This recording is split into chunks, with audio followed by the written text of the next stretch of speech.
네, 안녕하세요. 한국 오라클에서 클라우드 엔지니어로 근무하고 있는 김성원입니다. 이번에 OCI 위에서 쿠버네티스로 엔터프라이즈 어플리케이션 개발하보기라는 주제로 세션을 진행하고자 합니다. 먼저 이번 세션에서 다룰 주제를 살펴보면 간단하게 쿠버네티스에 대한 소개와 그리고 오라클 클라우드에서 제공하고 있는 컨테이너 엔진 OKE 그리고 이미지 저장소인 OCR에 대해서 기능을 살펴보고 그 다음에 OK 모니터링에 대한 살펴본 이후에 데모 순으로 진행하도록 하겠습니다. 먼저 첫 번째 쿠버네티스에 대해서 잠시 소개를 드리고 넘어가도록 하겠습니다. 이미 많은 분들이 쿠버네티스에 대해서는 알고 있기 때문에 간략한 소개로 진행을 하고자 합니다. 먼저 기업이 요구되는 비즈니스 동향을 살펴보면 기업들은 비즈니스 선점을 하기 위해서 시장에 빠르게 서비스들을 출시하고 있으며 시장의 동향과 피드백에 따라서 빠르게 대응하고 서비스 중단 없이 지속적으로 서비스를 개선하려고 합니다. 이러한 비즈니스 요구사항은 서비스가 시장에서 성공적으로 안착할 수 있도록 시스템과 개발 환경에 많은 변화를 요구하는데 IT 인프라 측면에서는 인프라 관리를 줄일 수 있는 물리 서버에서 가상 머신으로 그리고 컨테이너 환경으로 빠르게 변화하고 있고요. 개발 방법론 같은 경우에는 워터풀 방식에서 빠르게 고객의 요구를 대응할 수 있는 애자일 방식으로 어플리케이션 아키텍처 부분은 기존의 하나의 서비스의 모든 기능을 구현했던 모놀릭에서 배포나 지속적으로 유연한 배포를 할 수 있는 마이크로 서비스로 바뀌고 있습니다. 이런 변화에서 개발자와 운영자들이 주목하게 된 기술이 나오게 됐는데 그게 바로 컨테이너와 쿠버네티스입니다. 컨테이너는 리눅스 커널을 공유하면서 프로세스를 격려하는 가상화 기술로 운영체제 수준의 가상화 방식이라고 합니다. 이러한 컨테이너는 1979년부터 시작됐는데 체크 루트라고 하는 프로세스와 루트 디렉토리를 변경하는 이를 통해서 프로세스의 디렉토리에 대한 액세스 권한을 제어하는 부분에서 시작된데 이 체크 루트는 디렉토리에 대한 액세스 제어만 가능했지 네트워크나 프로세스에 대한 제어를 할 수가 없었습니다. 이후 2008년에 컨테이너 기술의 시초라고 할 수 있는 리눅스 컨테이너 LXC가 발표가 되었는데요. 이 LXC는 컨테이너를 프로세스 제어할 수 있는 C그룹과 네임스페이스를 채용하였습니다. 그리고 유명하게도 많은 분들이 잘 알고 계시는 2013년에 도커가 오픈소스로 공개가 됩니다. 이 도커 컨테이너는 누구나 손쉽게 어플리케이션을 경량의 컨테이너로 패키징하여 컨테이너 런타임이 있는 어느 곳에서도 구동시킬 수 있는 기술입니다.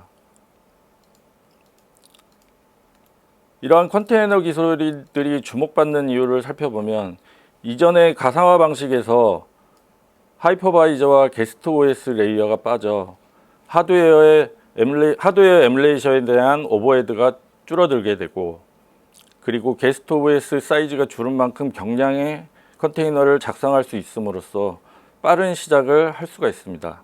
그리고 또한 어플리케이션이 필요한 항목들이 모두 패키징 되어 있는 컨테이너의 이점을 살려서 어디에든지 컨테이너 런타임이 구동할 수 있는 곳이면 어느 곳이나 유연하게 확장 가능하여 유행을 끌게 되었습니다.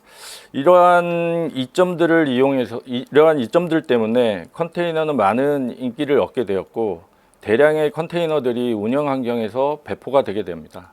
이러한 운영 환경에서 많은 컨테이너들이 배포가 되면서 컨테이너의 관리 도구에 대한 필요성이 대두되는데요. 이러한 컨테이너 오케스트레이션에 대한 가장 유명한 도구인 쿠버네티스가 등장하게 됩니다. 이 쿠버네티스는 컨테이너화된 어플리케이션에 대한 배포, 확장, 그리고 관리를 할 수 있는 오픈소스 컨테이너 오케스트레이션 도구입니다.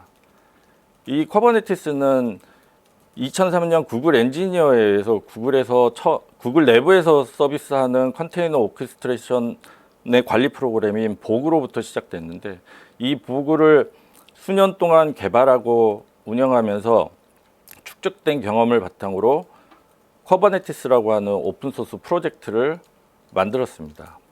이 쿠버네티스는 2014년 구글에서 오픈소스로 공개되었고 2018년에는 CNCF에서 그래듀에이트 프로젝트로 됩니다. 현재에는 주요 클라우드 프로바이더와 IBM, 오라클, 그리고 많은 소프트웨어 밴드들이 각자의 브랜드로 쿠버네티스 배포판을 만들어서 제공하고 있습니다. 또 쿠버네티스는 대량의 컨테이너 관리와 컨테이너 오토 힐링, 자동 복구, 오토 스케일링 같이 급격한 요청에 부하가 발생하는 경우 자동으로 컨테이너들이 늘어나면서 부하를 흡수할 수 있는 이런 기능들이 있는데요. 많은 컨테이너 오케스트레이션 도구 중 쿠버네티스가 가장 주목받는 이유가 무엇일까요? 구글의 트렌드를 살펴보면 2017년 이후에 쿠버네티스는 다른 컨테이너 오케스트레이션 도구보다 높은 성장세를 유지하고 있습니다. 이는 사용자 커뮤니티와 원활한 소통을 잘하고 GitHub 프로젝트에 공개되어 있는 커밋의 기여자 숫자가 리눅스 커널담으로 높은 두 번째로 많습니다.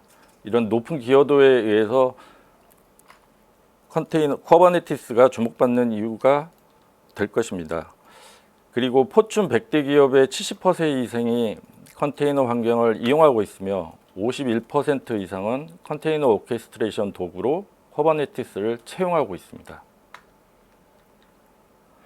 간략하게 쿠버네티스 아키텍처를 살펴보면 쿠버네티스는 마스터 노드라고 하는 컨트롤 플레인과 워커 노드라는 데이터 플레인 크게 두 개로 나눠져 있습니다. 마스터 노드에는 노드들 간의 모든 통신을 API로 하는 API를 관장하는 API 서버와 그리고 파드 등 서비스들 리소스를 적절한 노드에 배치하는 스케줄러, 그리고 각각의 포드들을 관리하는 컨트롤러, 그리고 클러스터에 대한 상태 및 구성 정보를 저장하는 ECCD, 키밸류 스토어로 구성되어 있습니다. 노드는 컨테이너 엔진과 쿠블릿 프락시 등이 포함되어 있고, 기타 다른 요소로는 쿠버네티스에서 관리하고 있는 컨테이너 단위, 파드, 그리고 파드들의 내부적인 묶음인 서비스, 그리고 파드들의 그 개수를 관장하고 있는 리플리카 셋, 그리고 배포를 관장하고 있는 디플로이먼트 등 주요 구성 요소들이 많습니다. 이러한 주목받고 있는 컨테이너 기술과 쿠버네티스를 구축을 한다 하더라도 실제 운영을 하는 데는 많은 어려움들이 있습니다. 이미 많은 분들이 겪고 계시듯이 이 구축한 다음에는 쿠버네티스 클러스터를 어떻게 관리할 것이며 쿠버네티스 클러스터와 연결된 네트워크, 스토리지, 그리고 로깅, 모니터링, 그리고 사용자들은 어떻게 액세스 제어를 해야 될지, 또 업그레이드는 어떻게 해야 될지, 이러한 많은 다양한 어려움들이 존재하는데요. 이러한 어려움들이 오라클에서 제공하고 있는 매니지드 쿠버네티스 서비스인 OK를 사용하면서 좀 더 편리하게 사용하실 수 있도록 도움을 드리고자 합니다. 이번 두 번째로는 방금 말씀드린 쿠버네티스, 오라클 클라우드에서 제공하고 있는 쿠버네티스 엔진 OK에 대해서 말씀드리도록 하겠습니다. OK는 CNCF에서 인증된 쿠버네티스 서비스입니다. 그리고 오픈소스 쿠버네티스를 그대로 채용하여서 다른 환경에서 구축하고 사용하시고 계시는 쿠버네티스랑 완벽하게 호환성을 제공합니다. 이는 오라클 클라우드에서 갖고 있는 쿠버네티스가 특별한 것이 아닌 업스트림에 존재한 쿠버네티스랑 같은 환경을 제공한다라고 볼 수 있습니다. 또한 오라클 클라우드에서 제공하고 있는 엔터프라이즈에 맞는 고성능과 고가용성, 그리고 보안과 이러한 항목들을 제공합니다. 세 번째로는 오라클 클라우드 서비스와 쉽게 인티그레이션하여 사용함으로써 기존의 쿠버네티스에 사용하던 여러 가지 객체들을 사용했을 때보다 사용하기 쉽게 연동이 가능합니다. 그리고 네 번째는 매니지드 서비스로 제공하고 있는 매니지드 쿠버네티스 부분, 즉 마스터, 컨트롤 플레인 부분들은 비용이 무상으로 제공하고 있습니다. 이런 점이 제공하고 있습니다. 다음으로는 OK 클러스터에서 제공하고 있는 고가용성에 대한 아키텍처를 살펴보겠습니다. OK 클러스터는 기본적으로 마스터와 워커 노드들을 분산 배치하여 가용성을 보장하도록 구성을 지원합니다. 이 구성을 지원할 수 있는 두 가지 유형이 있는데, 첫 번째는 리전의 멀티 AD를 가진 경우 마스터와 워커 노드들이 각각의 AD에 분산 배치되어 고가용성을 보장합니다. 두 번째로는 싱글 AD인 경우인데, 이 싱글 AD인 경우는 물리적 하드웨어 인프라 그룹으로 기준되는 FAD에 마스터와 노드들이 나누어 분산 배치되어 고가용성 있는 구성을 지원합니다. 매니지드 서비스에서 제공하는 마스터 컨트롤 플레인들은 매니지드 서비스로 자동으로 구성되며 일반 사용자들에게는 API로 접근할 수 있는 엔드포인트만 제공됩니다. 실제 OK 클러스터를 생성하는 것에 대해서 한번 살펴보도록 하겠습니다. OK 클러스터를 생성하기 위해서는 OCI 콘솔의 상단 메뉴를 선택한 이후 디벨로퍼 서비스를 선택한 후 OK 화면으로 들어가게 됩니다. 이 OK 화면에서 Create 클러스터라는 버튼을 누르게 되면 두 가지의 옵션이 나옵니다. Quick Create와 Custom Create. 이 Quick Create는 간단한 필수 입력 항목들만 선택한 이후에 네트워크 그리고 시큐리티 같은 다양한 부분들이 자동으로 생성되는 옵션으로서, 첫 번째 입력 항목은 클러스터의 이름, 그리고 커버네티스 버전, 그리고 커버네티스의 API하고 워커 노드를 어느 서브넷에 구축할 것인지, 그리고 노드들에 대한 쉐이프들, 그리고 노드 개수 등을 간단히 선택하신 이후 크리에이트 버튼을 누르시면 커버네티스 오라클 클라우드에서 제공하고 있는 OK 클러스터를 간단하게 생성하실 수 있습니다. 여기에서 유의하셔야 될 점은 커버네티스 API 엔드포인트를 프라이빗에 놓을지 퍼블릭에 놓을지에 대한 고민을 좀 하셔야 됩니다. 또한 워커 노드를 프라이빗에 놓을지 퍼블릭에 놓을지에 대한 고민이 필요한데요. 커버네티스 API 엔드포인트를 퍼블릭 서브넷 쪽으로 구성하게 되면 API를 퍼블릭하게 외부에 공개한다는 의미로서 보안에 좀 더 각별히 신경 써야 될 것입니다. 또한 워커 노드를 프라이빗 서브넷에 구축하는 경우에는 외부에서 접근을 할 수 없기 때문에 베스천 노드와 같이 내부에서 점프 호스트를 통해서 접근하실 수 있도록 고민을 하셔야 됩니다. 두 번째로는 커스텀 크리에이터인데요. 앞에서 설명드린 퀵 크리에이터보다는 사용자가 설정할 수 있는 항목들이 많습니다. 그리고 다양한 설정이 가능한데요. 선제 조건은 이 OK 클러스터를 구축하기 위한 VCN 네트워크를 미리 구성을 해 놓으신 다음에 커스텀 크리에이트를 수행하실 수 있습니다. 이 커스텀 크리에이트에는 방금 앞에서 보신 것처럼 API에 대한 서브넷, 워커에 대한 서브넷을 물론 선택하실 수 있고요. 파드의 IP에 대한 대역과 커버네티스 서비스에 대한 IP 대역 또한 지정하실 수 있습니다.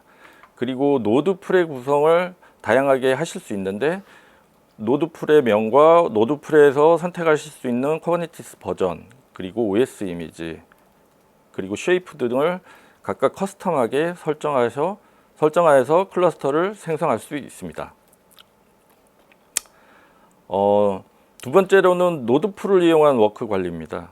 이 노드풀이라는 것은 OK 클러스터 내에서 동일한 구성, 즉 동일한 쉐이프를 가지고 있는 노드들의 집합이라고 볼 수 있습니다. 이 노드풀은 OK 클러스터에서 여러 개로 구성이 가능한데 이 노드풀의 기준으로 관리 및 확장이 가능합니다. 예를 들어 OK 클러스터에 VM의 쉐이프를 가지고 있는 VM으로 가지고 있는 노드와 물리머신을 가지고 있는 노드가 섞여 있는 경우 VM을 구성하고 있는 노드들을 하나의 노드풀로 구성하고 물리머신으로 구성하고 있는 노드들을 노드풀로 따로 구성하여서 각각 다양하게 쉽게 더 관리하실 수 있습니다. 또한 이 노드풀은 생성한 이후에 다양한 항목들을 변경하실 수 있는데 변경하실 수 있는 항목은 노드풀에 대한 이름, 그리고 커버네티스 버전, 그리고 노드의 이미지의 쉐입, 그리고 노드에 접근하실 수 있는 SS 키 등이 있습니다. 실제로 노드풀의 설정 변경하는 것을 한번 보면 OK 클러스터 상세 화면으로 들어가신 이후 노드풀 명을 선택하게 되시면 다음과 같은 화면이 나옵니다. 여기에 에디트 버튼을 누른 경우에 노드풀의 다양한 설정들을 변경하실 수 있습니다.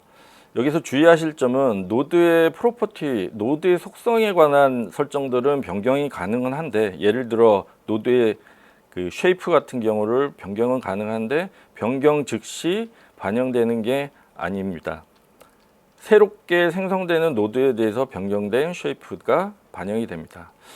또한 노드풀에서는 노드의 개수들을 조정할 수 있는데 그건 스케일 버튼을 누르신 후에 파드 스케일 늘리듯이 노드의 개수를 지정하시게 되면 반영이 바로 됩니다. 이러한 방법을 통해서 워커들의 노드를 관리하시고 설정하실 수 있습니다. 다음으로 네트워크 관련된 건데요. 일반적으로 그 어플리케이션 서비스들을 외부에 돌출시킬 경우에는 로드 밸런서를 연동을 해야 되는데 OK에서 서비스를 구성하실 때 바로 OCI에서 제공하고 있는 로드 밸런서들을 연동하실 수 있습니다. 그 예를 들어보죠. 서비스 타입으로 로드 밸런서라고 하는 타입을 주게 되면 OCI 로드 밸런서가 바로 생깁니다. 이 OCI 로드 밸런서가 바로 생겨서 사용자의 요청을 처리할 수 있는데 여기에 어노테이션으로 다양한 OCI에서 제공되는 로드 밸런서의 설정들을 추가하실 수 있습니다. 예를 들면 HTTPS, SSL 같고 아니면 플렉스 쉐이프를 지원하는 로드 밸런서, 그리고 로드 밸런서의 쉐이프들, 이러한 설정들을 추가적으로 하고 싶을 때는 서비스 객체의 어노테이션으로 선언하여서 생성하시면 OCI에서 제공하고 있는 로드 밸런서의 여러 가지 속성들을 사용하실 수 있습니다. 또한 서비스 인그레스 컨트롤러를 구성하셔서 어플리케이션 서비스 요청들을 처리할 수 있는데, 이는 인그레스 컨트롤러는 인그레스에서 설정된 룰에 따라서 사용자 요청을 붕괴하는 역할을 수행하는데, 이 OK에서 서비스로 로드 밸런서를 구성하시는 경우에는 매 서비스마다 서비스 객체를 통해서 로드 밸런서를 생성해야 되는 불편함이 있는데요. 인그레스 컨트롤러를 사용하는 경우에는 인그레스에 룰을 추가하여 새롭게 구성되는 서비스에 보다 손쉽게 서비스를 구성하시고 URL로 접근하실 수도 있게 구성이 가능합니다. 다음으로는 퍼시스턴트 저장소입니다. 퍼시스턴트 저장소는 컨테이너 이미지의 특성이 있습니다. 컨테이너 이미지 안에서 데이터를 저장한 경우에는 컨테이너가 재기동했을 때, 그리고 새롭게 시작했을 때는 그 안에 있는 데이터들은 보여지지 않게 됩니다. 이렇게 데이터들에 대한 연속성이 보장이 돼야 되는 경우에는 퍼시스턴트 저장소를 구성하여 외부에 있는 스토리지에 데이터들을 보관하게 됩니다. 이 외부의 데이터를 보관할 때 보통 PV라고 불리는 퍼시스턴트 볼륨과 퍼시스턴트 볼륨 크레임이라고 하는 두 가지를 가지고 외부에 있는 스토리지를 컨테이너에 마운트 시키는데, 퍼시스턴트 볼륨은 스토리지 볼륨에 대한 매핑 정보, 그리고 퍼시스턴트 볼륨 클레임은 그 파드의 컨테이너에 마운트 시킬 용량과 모드들을 선택하게 됩니다. 여기에서 두 가지로 예를 들어서 두 가지에 대해서 말씀을 드리겠는데, 첫 번째는 블락 스토리지. 블락 스토리지는 OK를 구성하실 때 인베디드 내에서 스토리지 클래스가 OCI BV로 이미 구성되어 있습니다. 이 OCI BV는 다이나믹 프로비저닝을 지원하는데, 이 말은 블록 스토리지를 이용해서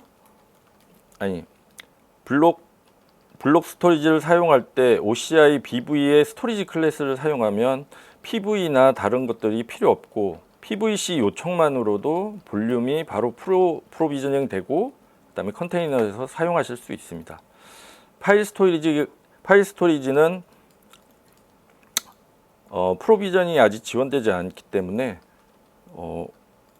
PV를 구성하셔야 됩니다.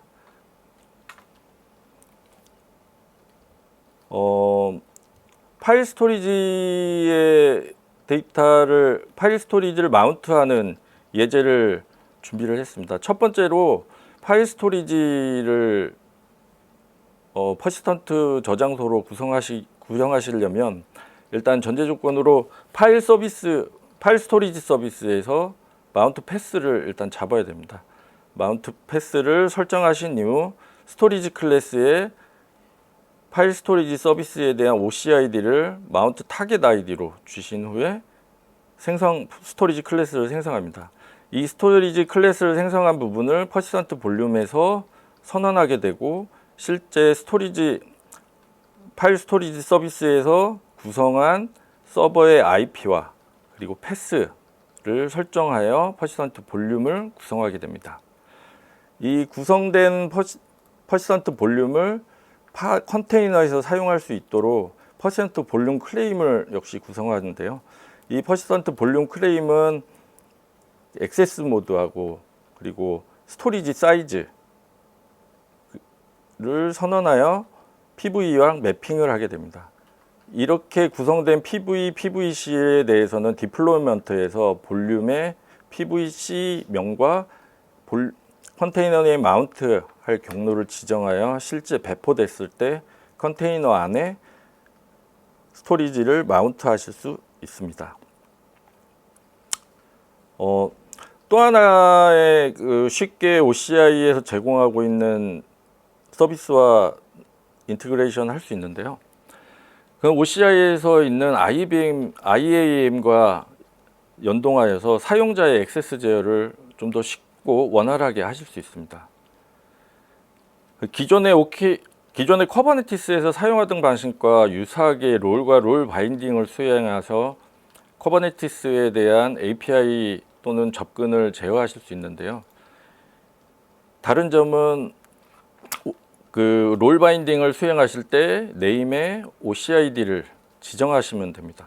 예를 들어서 절차로 사용하면 사용자에 대한 파드의 리드 권한을 주고 싶은 경우에는 사용자를 생성하신 이후에 사용자에 대해서 OK 클러스터에 접근하실 수 있는 폴리시를 부여합니다. 이 부여한 이후에 파드에 대한 리소스들에 대한 get watch list에 대한 법스를 주셔서 조회를 가능하게 할 수 있는 롤을 만든 이후 이 다음에 이 생성된 사용자의 OCID를 지정하여서 롤 바인딩을 수행하여 해당 사용자만 특정 프로젝트나 또는 파드를 조회하실 수 있게 액세스 제어가 가능합니다. 마지막으로 OK 클러스터 버전 관리에 대해서 말씀드리는데, OK 클러스터에서는 버전을 세 가지의 버전에 대해서 지원을 하고 있습니다. 현재 버전과 그리고 이전의 두 버전에 대해서 지원을 하게 되는데요. 만약에 신규 버전이 출시가 되는 경우에는 이전의 맨 마지막 버전은 30일까지만 지원을 하게 됩니다. 즉 30일 이전에 최신으로 클러스터 버전을 업데이트 하시는 게 좋습니다. 다음으로는 업그레이드 항목을 보는데, 업그레이드는 크게 두 가지 절차로 나눠집니다. 이 컨트롤 플레인에 대한 업그레이드와 워커노드의 업그레이드, 그리고 워커노드에는 인플레이스와 아웃플레이스 두 가지로 나눠져 있는데 자세하게 살펴보도록 하겠습니다. 먼저 OK 클러스터 버전을 업그레이드 할 때는 OK 클러스터의 상세 화면에 가시면 신규 버전이 나타나는 경우에는 다음과 같이 버전을 올리세요라고 표시가 뜨게 됩니다. 그래서 해당 버전을 선택하신 후 업그레이드 클러스터 컨트롤 플레인을 해당 버전에 맞게 누르시면 다운타임 없이 OK 클러스터가 신규 버전으로 업그레이드 진행이 됩니다. 이래서 컨트롤 플레인에 대한 업그레이드는 완료가 되었고요. 두 번째로는 OK 클러스터에 대한 워커노드, 인플레이스입니다. 인플레이스는 앞에서 말씀드린 노드풀을 새로 생성하지 않고 해당 노드풀에 대해서 버전을 업그레이드 하는 겁니다.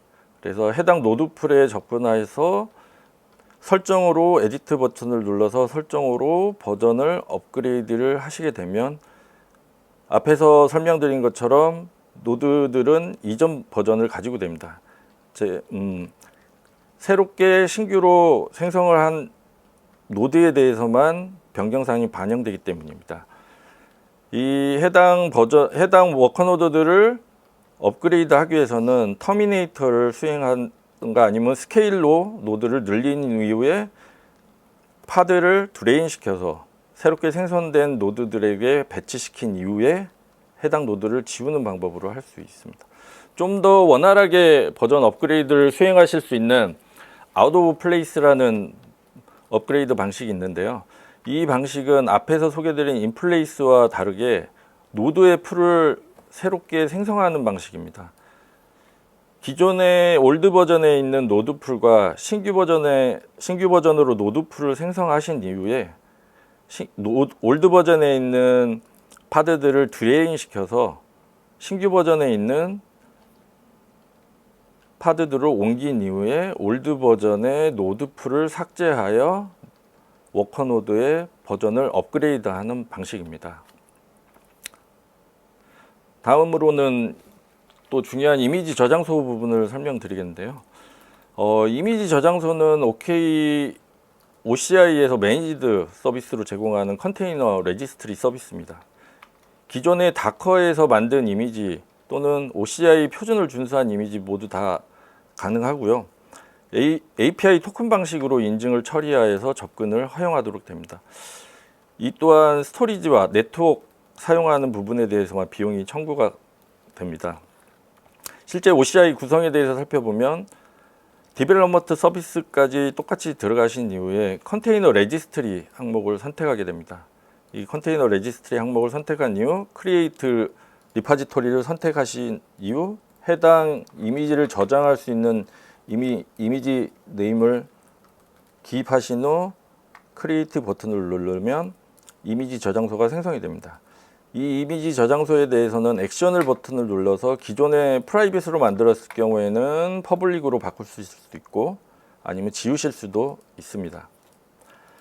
다음으로는 이미지 보존 정책에 대해서 말씀드리겠습니다. 이미지 보존 정책이라고 하는 것은 OCI에서 제공한 레지스트리 이미지 저장소에 있는 저장에 대한 폴리시를 지정하는 겁니다. 두 가지 방식으로 지정하실 수 있는데 글로벌 이미지 리텐션 폴리시라고 해서 이미지 저장소 전체 설정이 적용되는 방식과 커스텀 이미지 리텐션 폴리시, 그 리파지토리에 대한 수준으로 적용하는 방식이 있습니다.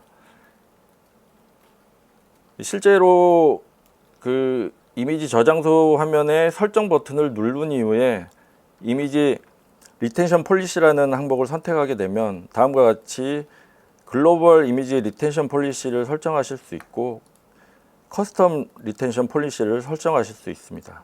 커스텀 리텐션 이미지 폴리시를 설정하시는 경우에는 설정하신 이후에 이 폴리시를 적용할 리파지토리를 추가하시면 해당 리텐션 폴리시가 적용이 됩니다. 또한 이미지 OCIR에서는 이미지 취약점 스캔도 간단하게 구성하실 수 있는데요. 아까 보신 화면 액션에서 애드 스캐너를 통해서 간단한 프로파일들 그리고 해당에 대한 여러 가지 설정들을 사용하게 되면 CV 데이터에 공개된 보안성 취약성에 따라 해당 보안성에 대해서 결과를 조회하실 수 있습니다. 조회는 그 이미지 저장소에 있는 스캔 리조트를 통해서 확인하실 수 있습니다. 다음으로는 OCIR에 이미지를 저장하는 방법에 대해서 알아보도록 하겠습니다. 먼저 OCIR에 이미지를 저장하기 위해서는 OS 토큰이 필요한데요. 이 OS 토큰은 다음과 같이 유저 세팅을 통해서 리소스 밑에 OS 토큰을 제너레이트 하셔서 사용하셔야 됩니다. 이 제너레이트 된 토큰은 한번 제너레이트 된 이후에 다시 확인하실 수 없기 때문에 잘 보관이 필요합니다. 이 OS 토큰을 이용해서 컨테이너 레지스트리에 로그인을 하게 됩니다. 컨테이너 레지스트리에 로그인을 하게 되는 형식은 다커 로그인의 리전 코드 그리고 OCIR의 IO 그리고 방금 유저네임과 패스워드, 이 패스워드는 방금 생성한 OS 토큰이 되겠습니다. 이렇게 다커 로그인을 통해서 OCIR에 로그인한 이후에 적절하게 맞는 다커 태그 명령어를 통해서 생성된 이미지 저장소로 푸시 명령을 통해서 OCIR에 이미지를 저장하실 수 있습니다. 또한 OK와 OCIR 연동을 하기 위해서는 OK의 시크릿을 생성해서 OCIR에 존재하고 있는 이미지들을 사용하실 수 있는데요. 크리에이트로 생성하는 것 역시 다커 서버와 유저네임, 패스워드, 앞에서 보신 것과 똑같이 다커 서버와 유저네임, 패스워드를 통해서 시크릿을 생성하게 되고요. 이는 디플로이먼트의 이미지 풀 시크릿에 해당 생성된 시크릿을 지정함으로써 OK에서 OCIR에 저장된 이미지들을 땡겨와서 그리고 기동하실 수 있습니다. 이제 마지막으로 OK를 구성하신 이후에 OCI 콘솔에서 제공되고 있는 빌트인된 모니터링 항목에 대해서 확인하겠는데요. 많은 다른 서비스들과 연동해서 많은 항목들을 조회하실 수 있지만 이번에 소개드릴 항목들은 OCI 콘솔에서 인베디드 되어 있는, 즉 OK 클러스터를 구성하신 이후에 간단하게 클릭으로 확인하실 수 있는 모니터링 항목들에 대해서만 간략하게 소개드리겠습니다. 첫 번째 클러스터 매트릭은 클러스터 상세 화면에 들어가서 리소스 밑에 매트릭스를 선택하게 되면 클러스터 매트릭 정보가 나오는데요. API 서버에 대한 리퀘스트, API 서버에 대한 리스판스, 그리고 스케줄 되지 못한 파드들의 숫자들을 확인하실 수 있습니다. 또한 노드풀에 대한 매트릭스를 또한 제공하고 있는데요. 이 노드풀에서는 노드 스테이터스와 노드 컨디션 두 가지 항목으로 제공을 하고 있습니다. 노드 스테이터스는 컴퓨터 인스턴스, OCI의 인스턴스들의 상태를 확인하실 수 있으시고요. 노드 컨디션이라고 하면 일반적으로 쿠버네티스 get 노드 명령어로 사용하셨을 때 보실 수 있는 노드의 상태들을 모니터링 하실 수 있습니다. 그리고 실제 워커들에 대한 다양한 매트릭스들을 조회하실 수 있는데, 노드풀에서 해당 인스턴스를 선택하신 이후에 뷰 매트릭을 클릭하시게 되면 다양하게 CPU 메모리, 디스크, 네트워크, 그리고 다양한 다양한 부분들에 대해서 매트릭을 확인하실 수 있습니다. 또한 오디트 로그, 즉 API들이 수행하는 로그들을 확인하실 수도 있는데, 이거는 아이덴티티 아이덴티티 앤 시큐리티의 오디트 항목으로 가서 오디트 메뉴를 통해서 클러스터 API, 그러니까 클러스터 API에 대한 항목들을 조회하시면 실제 OK에서 수행되고 있는 오디트들에 대한 API들에 대한 정보들을 오디트로 확인하실 수 있습니다. 로그 정보 역시 확인하실 수 있는데 기본적으로 생성되는 로그 정보들을 이 로깅 서비스에 들어가셔서 확인이 가능하십니다. 마지막으로 간단한 옵션들을 설명드리겠는데요. OCI 콘솔에서 리전을 선택하시는 방법, 그리고 OCI 콘솔의 언어를 변경하시는 방법과 OCI 클라우드 쉘을 실행하실 수 있는 각각의 버튼들을 설명을 하고 있습니다.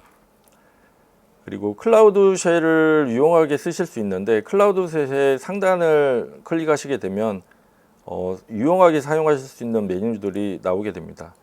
또한 그 오른편에 보면 화면을 최소화하거나 최대화할 수 있는 메뉴도 존재하고요. 그리고 클라우드 쉘의 이 콘솔들은 윈도우 키나 일반적으로 윈도우에서 사용하고 있는 단축키들이 똑같이 가능하므로 손쉽게 사용하실 수 있을 것 같습니다. 이상으로 OCI에서 제공되고 있는 OK의 클러스터 그리고 이미지 저장소에 대한 간략한 기능 소개를 마치도록 하겠습니다.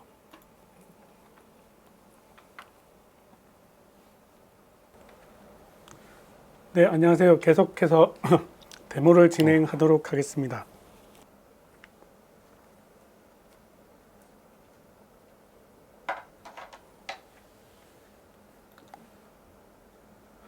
예, 오늘 발표할 데모는 기본적으로 쿠버네티스를 최근에 굉장히 많이 사용하시니까 기본적인 사용법에 대해서는 많이 아실 겁니다. 이 쿠버네티스 상에서 컨테이너로 올라가게 되면은 제일 기본 구조가 뭐 여러 가지 패턴들이 있겠지만 가장 흔한 구조로 애플리케이션이랑 실제 그 애플리케이션 데이터를 저장하는 뭐 저장소, 데이터베이스 같은 것들을 사용하게 될 겁니다. 그럼 이런 부분들을 실제로 사용하게 되면은 이 데이터베이스 부분을 컨테이너 형태로 올려서 사용하실 수도 있고 아니면 기존에 온프레미스에서 올려서 사용하시던 것처럼 그런 부분들의 뭐 관리 기능이라든가 여러 부분들을 이 클라우드 서비스로 활용하기 위해서 이런 클라우드 업체에서 제공하는 이런 데이터베이스들을 사용하게 될 겁니다. 저희 오라클에서는 오토노머스 데이터베이스라는 데이터 서비스와 MySQL 서비스를 제공을 하고 있습니다. 특히 오토노머스 데이터베이스 같은 경우에는 기존의 RDB라든가 아니면 최근에 있는 키밸류 DB라든가 여러 가지 DB 형태를 제공을 하고 있습니다. 그래서 이렇게 뭐 다양한 형태라든가 아니면 기업의 큰 그 엔터프라이즈 기업에 사용하는 DB 데이터가 중요하기 때문에 그러한 부분들 그리고 그러한 관리 기술들을 기존에 그대로 이관해서 사용하기 위해서는 이런 Exadata 기반의 오토노머스 DB를 활용하면 좀 더 장점이 될 것입니다. 그래서 이 부분들이 기본적으로 여러 가지 관리 기능이라든가 아니면 패치라든가 보안적인 기능이라든가 아니면 성능상에서 여러 가지 기능을 제공하기 때문에 오라클 OCI 기준으로 해서는 이런 OK 기반의 컨테이너 그리고 DB는 오토노머스 DB 혹은 MySQL 서비스를 활용을 하실 수가 있겠습니다. 그러면 여기 보시는 것처럼 이런 컨테이너 애플리케이션들은 기존에 쿠버네티스가 워낙 최근에 다양하게 사용하고 있고 여러 업체들에서 여러 가지 교육이라든가 그런 부분들이 많이 있기 때문에 그런 부분들을 잘 이미 아시고 있을 거고 그러면 실제 이런 중요 데이터들을 오라클에서 제공하는 클라우드 서비스를 사용하게 된다라고 하면은 당연히 그러한 부분들을 실제 연동하는 부분이 기존의 온프레미스에서 사용하던 뭐 DB라든가 그런 부분에는 약간 차이가 있을 거기 때문에 그러한 부분들을 오늘 설명해 드리려고 합니다. 그래서 이러한 부분들을 이런 뭐 오토노머스 데이터의 서비스라든가 아니면 기타 추가적인 오라클 클라우드에서 제공하는 서비스들을 쿠버네티스 상에서 동일하게 뭐 야물 파일이라든가 이런 쿠버네티스 뭐 일반적인 형식에 맞춰서 제공하기 위해서 OCI 서비스 오퍼레이터라는 기능들을 최근에 업데이트를 해서 제공을 하고 있습니다. 그래서 이런 OCI 서비스 오퍼레이터를 사용을 해서 오토노머스 데이터베이스를 프로비저닝 한다거나 아니면 바인딩해서 그 연결 정보를 가지고 실제 컨테이너에서 사용할 수 있다라고 보시면 될 것 같습니다.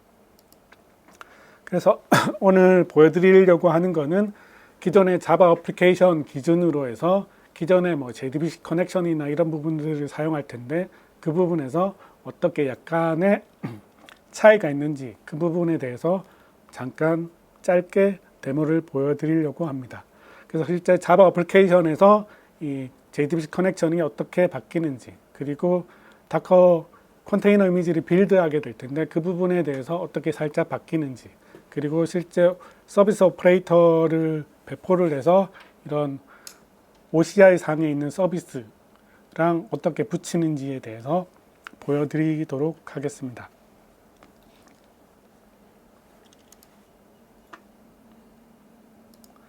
먼저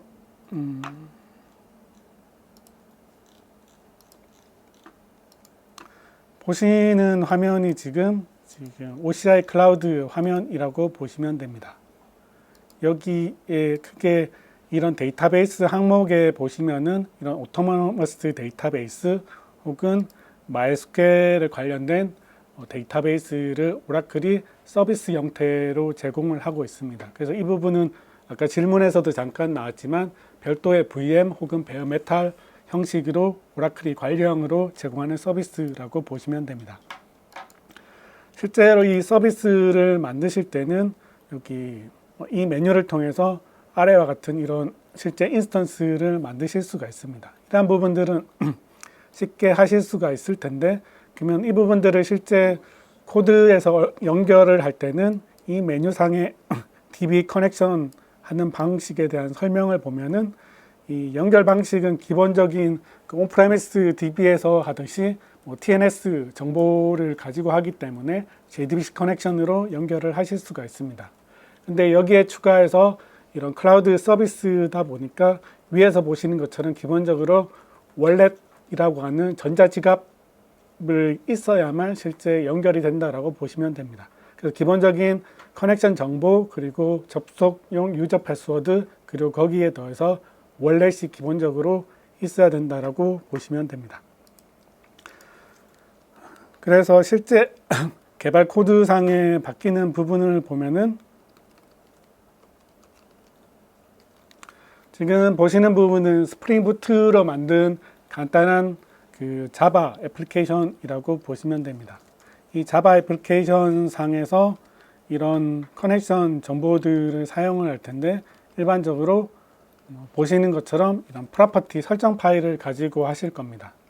그러면 다른 거는 뭐 JDBC 커넥션이랑 유저네임이랑 뭐 패스워드를 쓰실 텐데 여기 JDBC 커넥션에 보시면은 기본적인 TNS 네임 뒤에 TNS 어드민이라고 해서 기본적으로 월렛이 있는 경로를 지정하는 부분이 있습니다. 그래서 이 부분이 가장 차이가 난다라고 보시면 되고 그래서 앞서 보신 그 클라우드 서비스상에서 월렛을 다운로드 받아서 실제 여기 TMP 밑에 월렛 경로에다가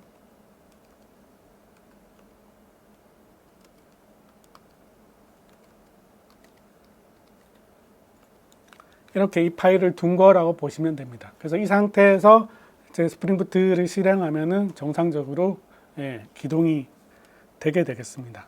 그러면 이 부분 월렛을 쓴다는 부분이 약간 차이가 있을 거고 나머지는 기존 코드 개발하는 부분이랑 동일하게 되겠습니다.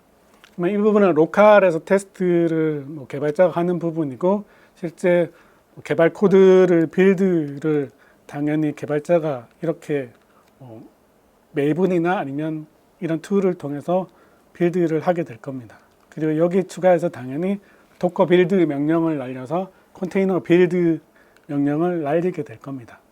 그러면 이 컨테이너 이미지를 만들 때 도커 파일을 만드실 텐데, 기본적인 도커 파일 자체는 빌드를 통해서 나온 그 자르 파일은 기본적으로 컨테이너 이미지에 넣어야 될 거고, 여기에 추가해서 아래에서 보시는 것처럼 실제로 코드상에서 지정한 그 원래 파일들, 그 파일들이 동일한 경로상에 이렇게 컨테이너 안에도 있어야 된다라고 보시면 됩니다. 그래서 다른 부분은 동일하고, 대신 컨테이너 이미지 빌드 할 때도 원래시 안에 있어야 된다라고 보시면 될 것 같습니다.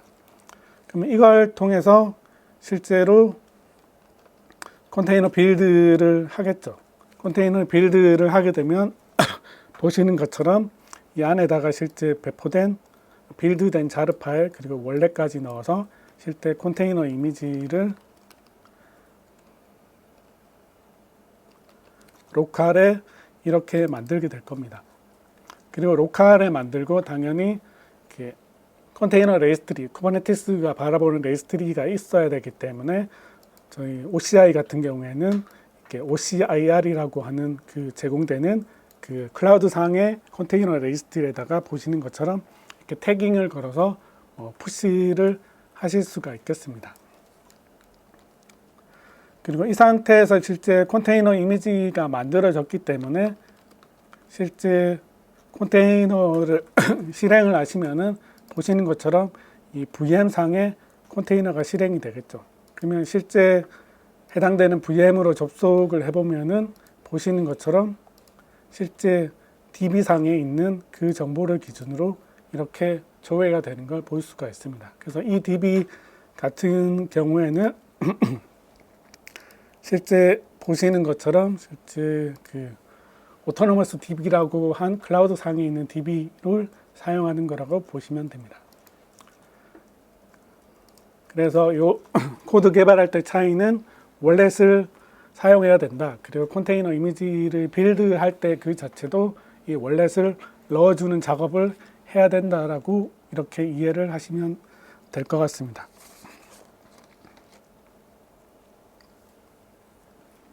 그러면 이 부분은 로컬에서 사용을 하는 부분이고, 그리고 실제 쿠버네티스를 사용을 하려면 그 쿠버네티스에 접속을 해서 앞서 그 OCIR로 등록을 했다는 그 컨테이너 이미지 기준으로 쿠버네티스를 실행을 해야 될 겁니다.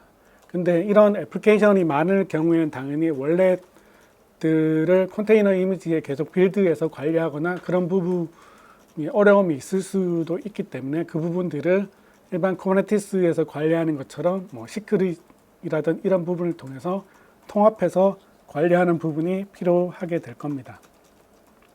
그래서 그러한 부분들을 제공하기 위해서 앞서 간단히 설명드린 그 OCI 서비스 오퍼레이터라는 거 제공을 하고 있다라고 말씀을 드렸습니다. 그럼 먼저 이 쿠버네티스를 만든 거를 접속을 해야 될 텐데, 여기 OCI 메뉴상에서 디벨로퍼 서비스 메뉴에 보면은 이런 쿠버네티스도 마찬가지로 관리형 서비스로 만드는 메뉴가 있습니다. 그리고 컨테이너 레지스트리도 앞서 빌드한 거를 사전에 이렇게 미리 푸시를 해놨습니다. 그리고 서비스를 이렇게 만들면 되면은 여기에 당연히 kubectl 명령으로 접속을 해야 될 텐데, 그러한 부분들은 이 액세스 클러스터 메뉴를 보시면 사전에 모든 게 설정된 이 클라우드 쉘을 통해서 간단하게 접속을 하거나 아니면 별도로 작성한 VM 혹은 데스크탑에서는 아래 명령을 통해서 실제 kubectl config 파일을 만들어서 접속을 하실 수가 있겠습니다. 클라우드 쉘 같은 경우 이 카피 명령을 통해서 실제 실행을 하게 되면은 kubectl config 파일들이 만들어지게 됩니다.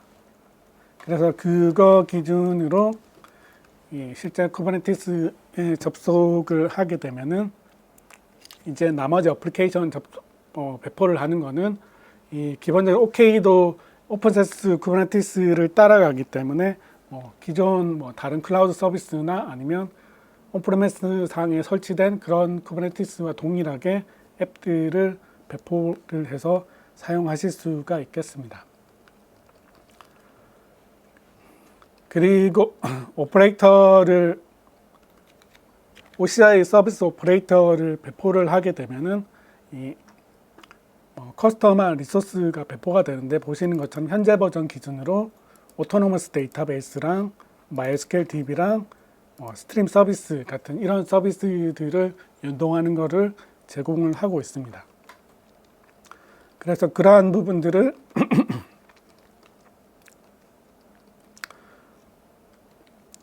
오토노머스 DB 기준으로 만약에 새롭게 데이터베이스를 만든다라고 하면은 여기 프로비전에 필요한 이런 오토노머스 데이터베이스 카인드 형식으로 아래와 같이 지정을 할 수가 있습니다. 그래서 실제 생성될 컴파트먼트 아이디, 그리고 DB 이름, DB 타입, OLTP인지 아니면 DW인지, 그리고 거기에 사용될 실제 관리자 패스워드나 아니면 월렛을 익스포트할 패스워드들을 지정을 하게 되면은, 실제 DB가 다 생성되면은 이 월렛 시크릿이라고 하는 곳에 앞서 그 OCI 콘솔에서 다운받은 그 월렛 zip 파일들이 시크릿으로 자동으로 등록된다라고 보시면 됩니다. 그래서 이 부분은 실제로 여기서 생성하는 부분이라고 보시면 됩니다. 그래서 여기 같은 경우에 지금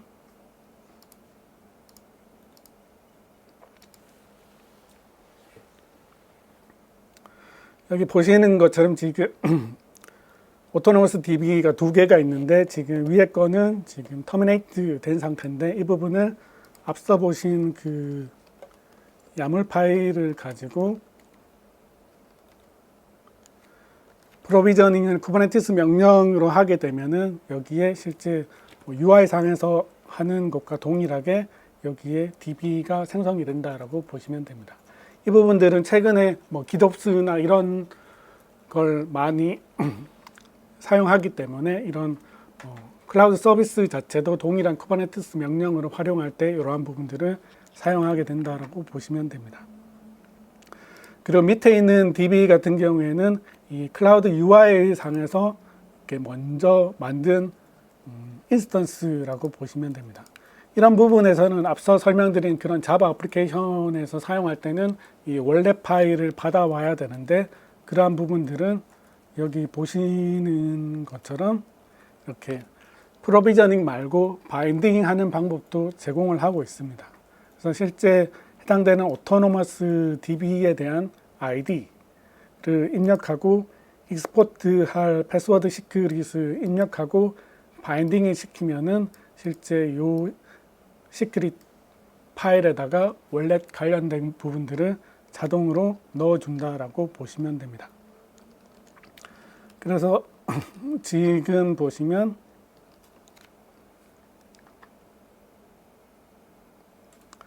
여기 앞서 이미 프로비저닝한 부분들이 있어서 여기 지금 시크릿 형태로 지금 월렛이 이렇게 만들어져 있는 걸 볼 수가 있습니다. 그래서 이 부분을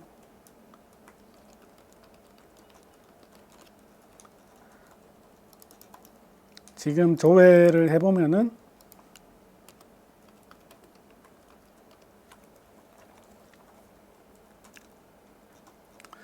보시는 것처럼 시크릿 파일로 되어 있는데, 앞서 그 TMP 월렛 폴더에서 본 것처럼 관련된 월렛 파일들이 지금 각각 파일 이름이 있고 각각의 파일 내용들이 베이직64로 인코딩 돼서 다 들어가 있는 걸 보실 수가 있습니다. 그래서 들어가 있게 되고, 그러면 월렛을 바인딩을 하거나 아니면 프로비저닝을 해서 시크릿 형태로 만들었기 때문에 실제 그러면은 앞서 도커로 실행한 컨테이너를 쿠버네티스로 실행할 경우에는 마찬가지로 기본 컨테이너 이미지랑 이 월렛들을 어떻게 붙일지 하는 부분이 필요하게 될 겁니다. 그러면 그러한 부분들은 디플로이먼트를 배포를 할 때 보시는 것처럼 이런 디플로이먼트 타입의 그 쿠버네티스 오브젝트 자원들을 선언을 하실 텐데, 여기 아래쪽에 보시는 것처럼 볼륨을 추가적으로 선언을 하시면 됩니다. 먼저 여기 볼륨 부분에 보시면은 이 시크릿 월렛이 들어있는 시크릿을 기준으로 해서 이 월렛 바인딩이라는 볼륨을 선언했고, 볼륨 마운트에서 실제 해당 컨테이너 스프링 패커닉이라고 한 그 컨테이너 이미지가 컨테이너로 뜰 때 이 TMP 밑에 월렛이라는 마운트 패스에다가 이 시크릿에 있는 그 월렛을 집어넣어라, 바인딩해라 라고 지정이 되어 있습니다. 그러면 실제 컨테이너 이미지가 쿠버네티스에 실행이 되면서 원래 컨테이너 이미지가 빌드 될 때 만들어진 그 원래 파일이 아니고 시크릿을 통해서 바인딩된 그 원래 파일이 들어간다라고 이해하시면 될 것 같습니다. 그래서 실제 지금 배포된 거를 보시면은 지금 배포돼서 지금 돌아가고 있습니다. 서비스도 보면은 지금 external IP로 실제 OCI에서 제공하고 있는 로드 밸런서 타입이랑 연동이 돼서 실제 외부에 해당되는 서비스를 이렇게 제공하고 있는 걸 볼 수가 있습니다. 지금 UI가 동일한데 실제 제공하는 지금 IP가 다르다라고 보시면 됩니다. 그리고 실제 들어가서 보면은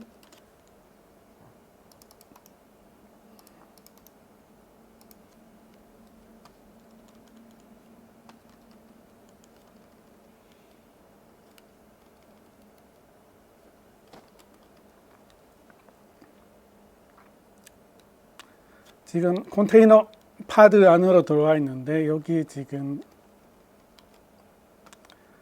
시크릿을 TMP 밑에 지금 월렛 폴더로 볼륨 마운트를 시켰기 때문에 동일하게 지금 파일이 있는 걸 볼 수가 있습니다. 그리고 이 파일 경로를 조회를 해보면은 보시는 것처럼 지금 다른 쪽으로 지금 링크가 되어 있는 걸 볼 수가 있습니다. 그래서 실제 시크릿 상에 있는 그 월렛이 마운트 돼서 들어왔다라고 보시면 됩니다. 그래서 실제 리드미 파일을 보게 되면은 실제 여기서 바인딩된 월렛은 10월 10일에 받은 그 월렛 파일인 걸 볼 수가 있습니다. 그리고 실제 밖에서 나가서 보시면은 실제 컨테이너 이미지 빌드할 때 사용된 그 월렛 같은 경우에는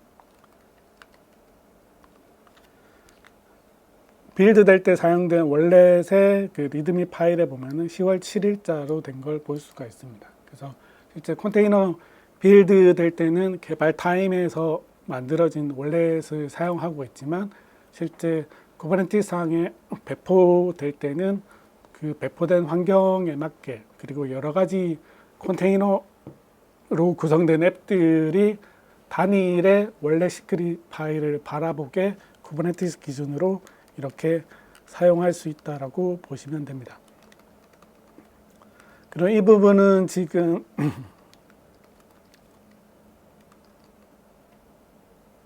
오토노머스 DB 기준이라고 보시면 되고, 그 실제 아까 DB를 프로비저닝 했는데 그 부분을 지금 조회를 해서 보면은 여기 좀 전에 프로비저닝한 샘플 ADB가 생성된 걸 볼 수가 있습니다. 그리고 실제 UI 화면에서 가서 보면은 지금 방금 생성된 걸 볼 수가 있습니다. 그리고 현재 기준으로 OCI 오퍼레이터 같은 경우에는 오토노머스 DB 그리고 MySQL 같은 경우에도 동일하게 제공을 하고 있습니다. 그래서 여기 같은 경우에도 UI에서 만들어서 바인딩을 하거나 아니면은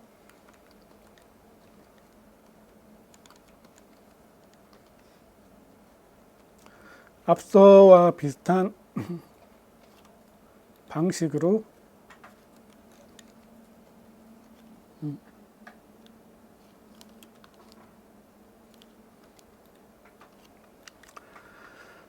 MySQL DB 같은 경우에 동일한 비슷한 쿠버네티스 형식으로 실제 배포될 컴포넌트 ID 그리고 사용할 서브넷 그리고 VM 쉐입이나 필요한 부분들을 지정을 하면 해서 동일하게 쿠버네티스 명령으로 날리면은 마찬가지로 이 실제 인스턴스가 생성이 된다라고 보시면 됩니다.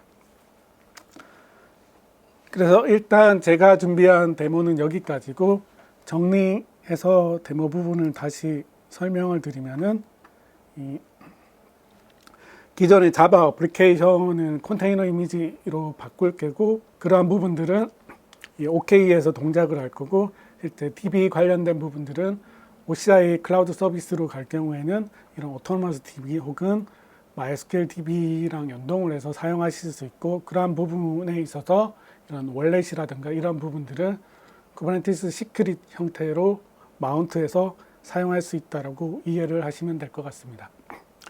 그리고 지금 오라클에서 프리티어로 해서 무료 클라우드 계정을 제공을 하고 있는데, 쿠버네티스 같은 경우에는 어느 정도 자원을 필요로 하기 때문에 현재 기준으로는 이 프리티어로 사용할 수는 없지만, 곧 있으면 이 ARM 기반으로 해서 프리티어에 같이 포함될 예정입니다. 그러면 그것까지 같이 오게 되면은 기본적으로 이 OK 자체 그리고 ATP도 프리티어로 제공하고 있기 때문에 그러한 부분들을 통해서 프리티어 기준으로 기본적인 환경 구성이라든가 그런 부분을 확인을 하실 수가 있겠습니다. 그래서 이제 오라클 OCI에서 쿠버네티스 그리고 DB를 활용한다라고 하시면은 이런 부분들을 참조를 해서 개발 테스트 아니면 경험 같은 것을 해 보실 수가 있겠습니다.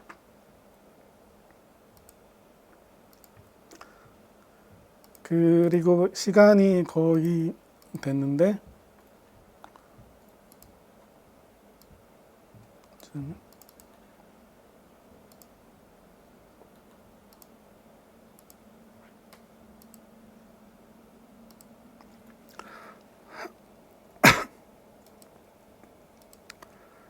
네, 추가적인 질문들은 앞서 이렇게 발표 중에 대부분 답변이 된 것 같습니다. 그래서 다른 질문이 없으시면은 금일 세션은 이걸로 마치도록 하겠습니다.